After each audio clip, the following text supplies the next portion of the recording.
Hello, I'm Cameron Walker and this is GBN Royal. Welcome to Inside the Palace, an exclusive look that takes you beyond the gates and brings you the very latest from those at the heart of the monarchy. Let's go.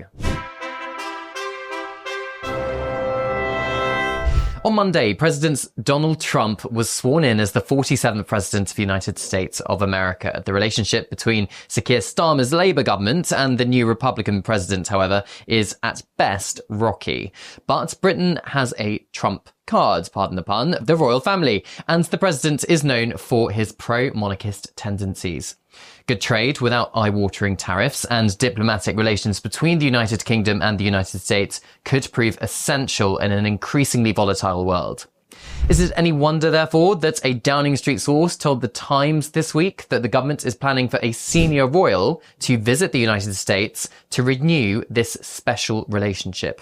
Buckingham Palace confirmed on Monday that the King has sent a personal message to the President on his inauguration, reflecting on the enduring special relationship between the UK and USA. Members of the royal family have soft power to strengthen relations between two countries in a way that politicians just cannot do. Royals have to remain politically neutral. I understand the option of a state visit to the US remains firmly on the table, as does the possibility of the King inviting President Trump to London. A source insists that there are no dates in the diary yet, and any visit would, of course, be subject to the advice of the Foreign, Commonwealth and Development Office in London. The Times reports that 2026 is the most likely year being talked about for an outward state visit to Washington, D.C. If I was a betting man, I would perhaps place a bet on the Prince and Princess of Wales maybe going, if Catherine, of course, is well enough. And this is because Prince William met President Trump in Paris last year, and Trump remarks that he looks better in person. He absolutely beams with delight. He really enjoyed that meeting with Prince William. And a royal source has previously branded William as a global statesman a number of times. His popularity in the United States, despite his brother's personal attacks on him, could be something that the UK government could capitalise on. And I was with him in Boston a couple of years ago. There were girls screaming. The crowds were humongous. Just saying, this could be it for Prince William and President Trump. On Tuesday, the Prince of Wales visited Centrepoint's Ealing service to meet young people being supported by the homeless charity.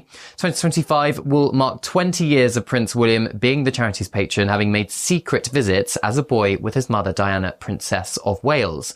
Now, during the engagement, he played table football and boxed with young people experiencing homelessness. There's some great footage and photos of Prince William boxing in the garden, and he appeared to thrive during the boxing drills, saying that it might get me back into boxing. You never know. And I hear that the Prince of Wales has actually in the past taken to the boxing ring, albeit briefly and not properly, I understand. At Centrepoint, each young person aged 16 to 25 is provided with a home, employment and education opportunities, as well as counselling. And I understand the Prince really enjoyed his meeting with the young people this week, especially hearing their personal stories of why they needed support.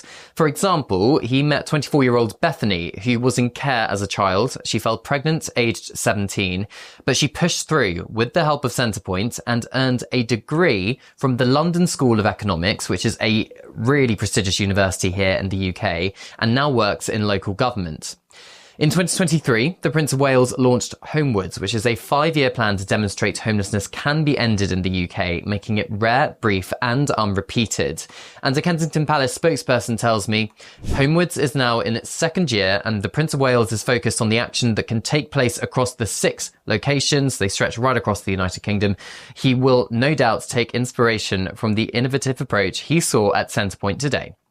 Meanwhile, the Duke of Sussex has settled out of court with News Group newspapers over alleged unlawful information gathering at both The Sun and the now defunct News of the World. Now, NGN has offered Harry an unequivocal apology for the intrusion into his private life of himself and his late mother, Diana, Princess of Wales.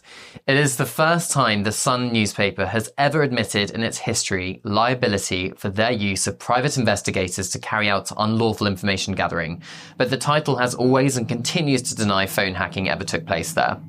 Prince William and Harry's uncle, Earl Spencer, has now made a rare public statement. He said, "It takes an enormous amount of guts to take on opponents like News Group newspapers and a great tenacity to win. And it's just wonderful that Harry fought for and gained an apology to his mother. She would have been incredibly touched at that, and rightly proud. It is incredibly telling that Diana's brother has gone on the record to defend and praise his nephew's tenacity. Following the late princess's tragic death in a car crash in Paris during a paparazzi chase, Earl Spencer accused British newspaper editors of having blood on their hands. They were really, really strong words. He was visibly angry. And it appears Prince Harry and his uncle could share the same resentment actually towards British tabloids, and shows their bond is still strong, despite Harry's fallout with the royal family over Megxit. Now, I understand Prince Harry is still not on speaking terms with his brother Prince William and has limited contact with the King. Kensington Palace and Buckingham Palace declined to comment on Prince Harry's legal settlement. Now, here's a nice story to end with. Yesterday, I attended the Grenadier Guards inspection at their barracks near Aldershot, because on Monday, they take up ceremonial public duties for the King at Buckingham Palace, Windsor Castle, the Tower of London, and St James's Palace for the first time in 5 years. So the first time since King Charles has been king. And for the last 5 years, these battle-hardened soldiers have been deployed on operational combat duties, Iraq, they've been to the Falkland Islands and the wider Middle East as well.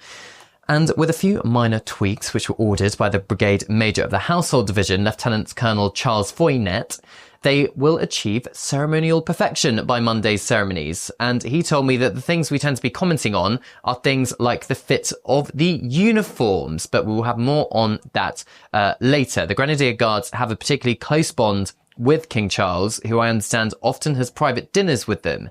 His Majesty is the company commander of the King's Company Grenadier Guards, bit of a mouthful, but it is one of the oldest regiments in the British Army.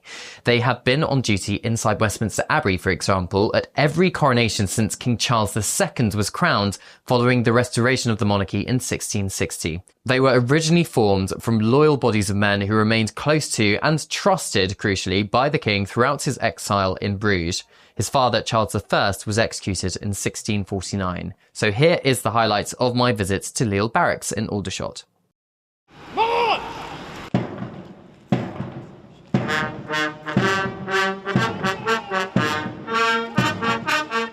The last time the 1st Battalion Grenadier Guards were protecting royal palaces, Queen Elizabeth II was still on the throne.